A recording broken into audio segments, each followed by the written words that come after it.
Assalamualaikum warahmatullahi wabarakatuh, Bapak Ibu semuanya. Waalaikumsalam warahmatullahi wabarakatuh.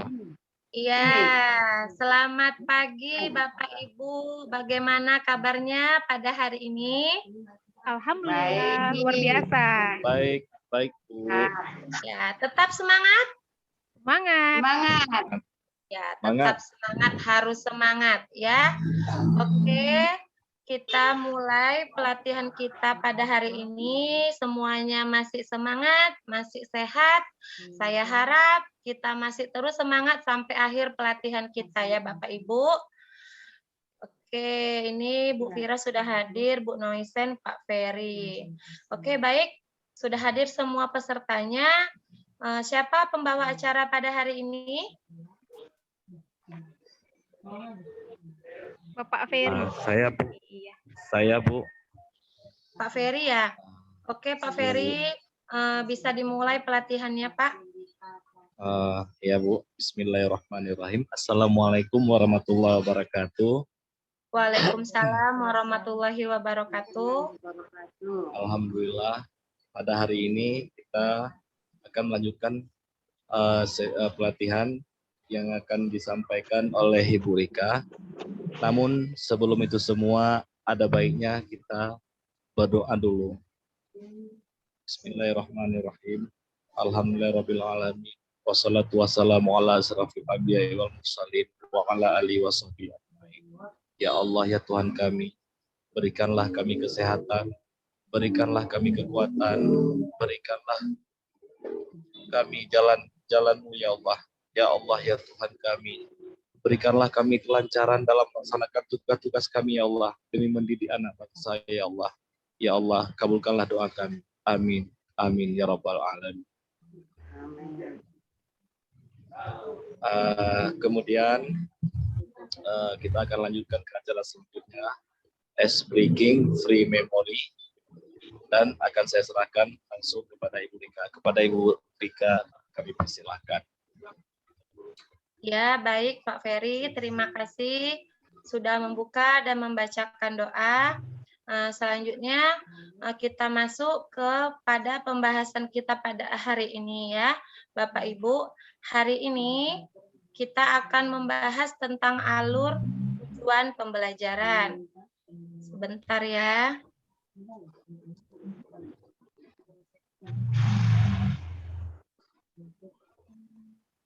Sudah terlihat Bapak Ibu? Sudah, Bu. Ya, Bu. Sudah. Ya. Mari sama-sama kita mempelajari apa itu alur tujuan pembelajaran.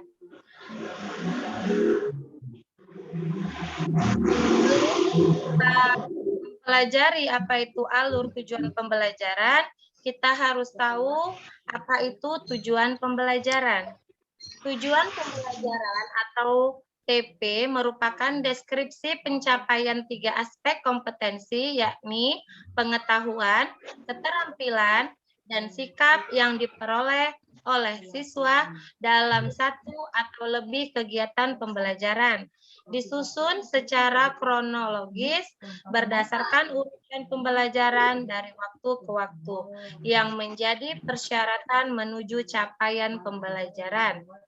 Adapun rumusan tujuan pembelajaran tidak hanya mencakup tahapan kognitif seperti mengingat, memahami, mengaplikasi, menganalisis, mengevaluasi, dan mencipta, tetapi dia diikuti dengan dimensi pengetahuan seperti faktual, konseptual, prosedural, dan metakognitif, tetapi juga mengikut sertakan perilaku, capaian seperti kecakapan hidup, kritis, kreatif, komunikatif, dan kolaboratif, serta tetap menjunjung profil pelajar Pancasila, yaitu beriman, berbineka global, gotong royong, kreatif, bernalar kritis, dan mandiri.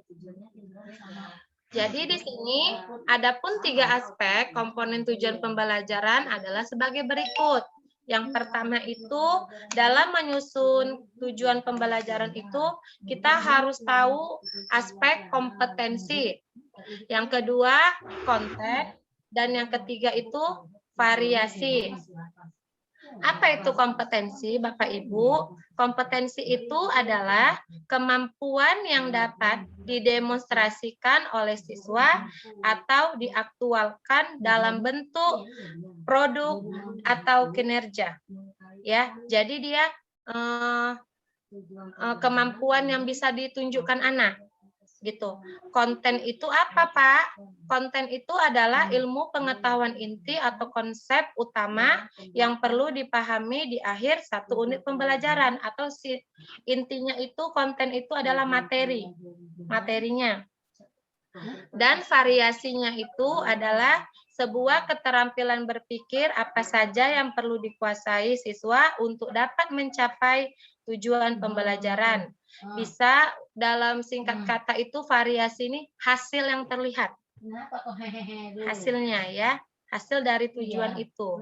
Gitu. Selanjutnya dalam menyusun konsep tujuan pembelajaran itu kita harus secara umum ada 2 langkah besar dalam penyusunan perangkat ajarnya. Nah, di situ ada bagannya. Dalam mencapai capaian pembelajaran atau akhir yang mau kita hasilkan ini, kita harus bisa yang pertama itu menyusun alur dan tujuan pembelajaran, serta mengembangkan modul ajar. Jadi, kalau kita tidak bisa menyusun alur tujuan pembelajaran, otomatis kita tidak bisa mencapai pembelajaran itu sendiri gitu ya Bapak Ibu. Selanjutnya, apa itu capaian pembelajaran yang saya bilang tadi? Capaian pembelajaran adalah kompetensi yang diharapkan dapat dicapai oleh siswa di akhir fase. Kita sudah mempelajari fase, ya kan? Fase itu terdiri dari 6. Fase A sampai fase F. Dimulai dari seluruh jenjang pendidikan dasar dan menengah. Jadi dari mulai fase A sampai fase F itu dimulai dari SD, SMP, serta SMA. Ya kan? Di mana fase tersebut, pada fase A itu adalah kelas 1 dan kelas 2, fase B kelas 3 dan kelas 4, fase C kelas 5 dan kelas 6, fase D itu masuk dia ke SMP 7, 8, 9, fase E kelas 10, dan fase F itu kelas 11 sampai dengan kelas 12. Alur pembelajaran itu apa? Alur pembelajaran itu adalah rangkaian tujuan pembelajaran yang tersusun secara sistematis dan logis di dalam fase secara utuh dan menurut urutan pembelajaran sejak awal hingga akhir suatu fase. Alur ini disusun secara linear sebagaimana urutan kegiatan pembelajaran yang dilakukan dari hari ke hari untuk mengukur capaian pembelajaran. Selanjutnya, untuk lebih memahami apa itu alur tujuan pembelajaran, inilah peta konsepnya. Gitu ya. Dapat dilihat di layar masing-masing. Saya mengambil kelas 3 di fase B. Kita mulai di fase B. Itu kita masukkan tujuan-tujuan pembelajaran yang ingin kita capai ya Bapak Ibu. Tujuan yang pertama, yang kedua, yang ketiga, yang keempat, sampai seterusnya, sampai kita sampai kita di fase terakhir. Ya, berakhirnya fase, yaitu di capaian pembelajaran.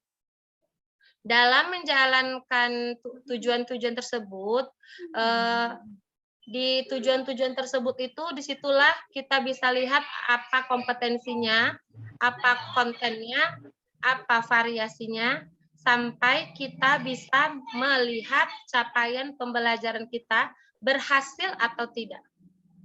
Gitu ya. Di sini saya akan mengambil contoh cara contoh alur pembelajaran ya, alur tujuan pembelajaran itu di kelas 3. Di situ capaian pembelajaran yang ingin saya capai itu misalnya yang pertama pada fase B, peserta didik dapat menunjukkan kemampuan dalam memvariasikan dan mengkombinasikan berbagai aktivitas pola gerak dasar dan keterampilan gerak dilandasi dengan pengetahuan yang benar secara mandiri. Yang kedua, peserta didik dapat menerapkan prosedur aktivitas jasmani dan kebugaran untuk kesehatan. Serta yang ketiga itu, peserta didik dapat menunjukkan perilaku tanggung jawab personal dan sosial dalam jangka waktu tertentu secara konsisten, serta menerapkan nilai-nilai aktivitas jasmani. Ya, untuk tujuan pembelajarannya itu bisa kita lihat di sini. Pada TP yang pertama itu saya mengharapkan peserta didik itu dapat mempraktekkan gerak dasar jalan pada gerak lokomotor dengan tepat. Nah, mempraktekkan itulah tadi kemampuan yang akan ditunjukkan atau kompetensi. Materinya itu adalah gerak lokomotornya. Variasinya itu dengan tepat, berhasil atau tidak. Nah, itulah dia tujuan pembelajaran yang tadi mencapai 3 aspek. Nah, paham sampai situ ya Bapak Ibu ya? Selanjutnya, peserta didik dapat mempraktekkan gerak dasar lari. Ini sudah yang lari. Pada gerak lokomotor dengan tepat. Yang ketiga itu, peserta didik dapat mempraktekkan gerak dasar melompat dan pada gerak lokomotor dengan tepat. Dan yang terakhir itu bisa saya ambil peserta didik dapat mengkombinasikan ketiga gerak dasar berjalan, lari, dan melompat pada gerak lokomotor dengan tepat. Baik, itulah tadi materi yang ingin saya sampaikan. Selanjutnya, saya kembalikan kepada Pak Feriansyah. Coba Bapak buka di situ siapa yang ingin bertanya, bisa ditanyakan kepada saya ya.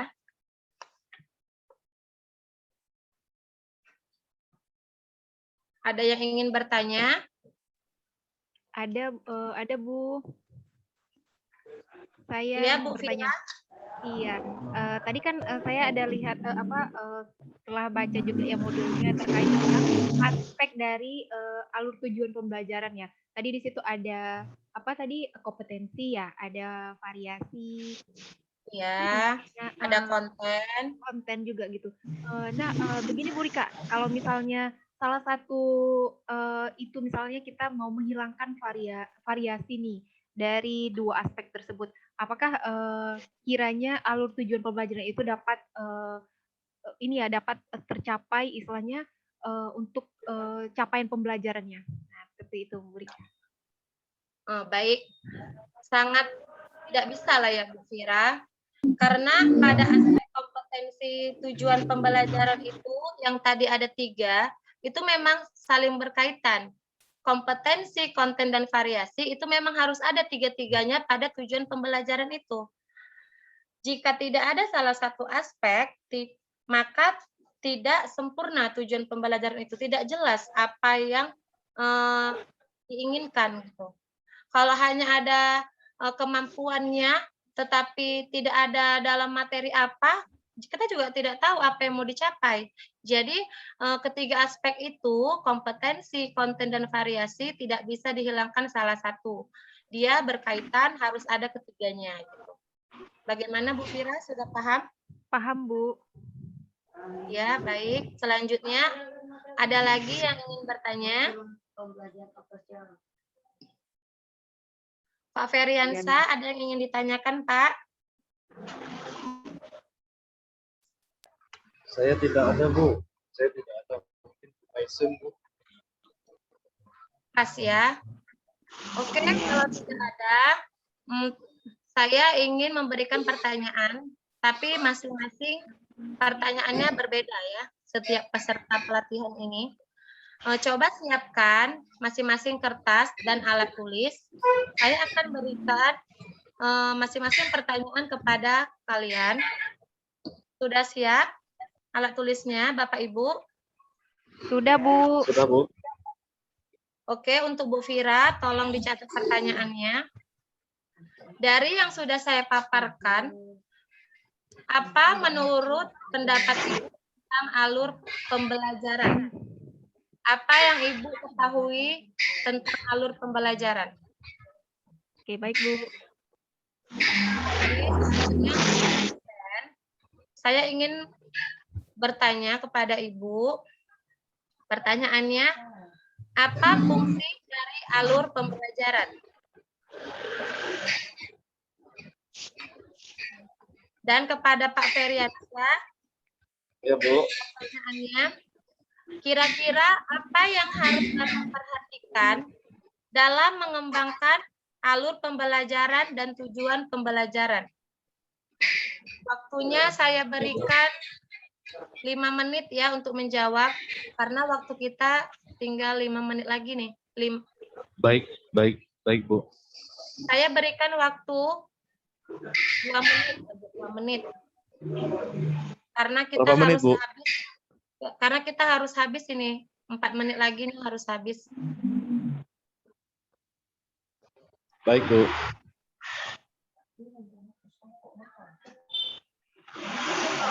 Sudah Bu.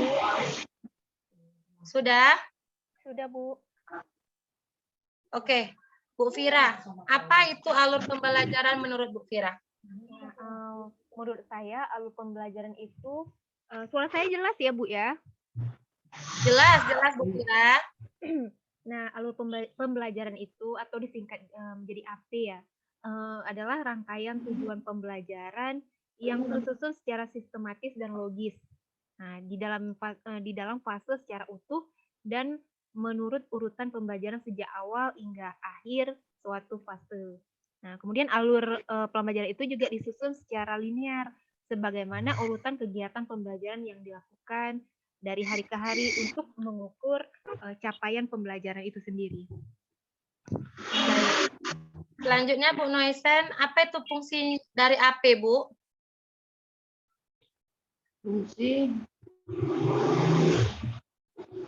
Fungsi alur apa, Bu?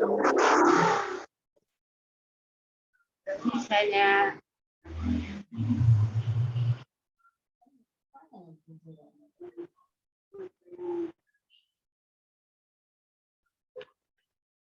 Ayo Bu, jawab Bu. Waktunya sudah mau habis ini Bu. kurang jelas tadi jawab pertanyaannya. Oh, kalau gitu saya beri kesempatan Pak Ferry aja menjawab. Pak Ferry. Iya. Baik, Bu. Baik, Bu. Singkat aja ya, Saya Pak, akan ya. mencoba menjawab. Iya, Bu. Yang pertama, guru berhak menyusun alur pembelajaran yang terdiri dari rangkuman dan pembelajaran. Yang kedua, pemerintah menyediakan beberapa set alur digunakan sebagai contoh kurikulum yang siap digunakan satuan pendidikan. Begitu, Bu. Ya, baik. Ya, Pak Ferry, Bu. Ya, terima kasih. Bu Noisen nanti kirim aja ya Bu jawabannya jika ingin menyampaikan jawaban. Atau fungsi alur lah saya jelaskan sedikit ya. Fungsi alur itu sebagai panduan guru dan siswa untuk mencapai capaian pembelajaran. Itu intinya ya Bapak Ibu. Oke Pak Ferry, saya kira cukup. Ada yang ingin bertanya lagi? Tidak ada ya? Iya, pas. Oke Pak Ferry, tutup. Bisa ditutup dengan doa Pak Ferry. Baik, Bu. Bismillahirrahmanirrahim. Alhamdulillahirrahmanirrahim. Ya Allah, ya Rabbi, ya Tuhan kami, Engkau telah memberikan kelancaran kepada kami untuk melaksanakan pelatihan ini. Semoga pelatihan ini bermanfaat, ya Allah. Rabbana atina fid dunya hasanah wa fil akhirati hasanah wa qina azabannar. Amin ya rabbal alamin. Ya, baik. Terima kasih Bapak Ibu semuanya. Semoga bermanfaat pada hari ini ya Bapak Ibu. Lebih banyak saya mohon maaf. Wabillahi taufiq wal hidayah. Assalamualaikum warahmatullahi wabarakatuh. Waalaikumsalam warahmatullahi wabarakatuh. Beri aplaus untuk kita semuanya. Terima kasih Bu Rika. Ya, sama-sama. Terima kasih Bu. Terima kasih Siapa Bu. yang mau izin live bisa live ya. Baik Bu. Baik Bu.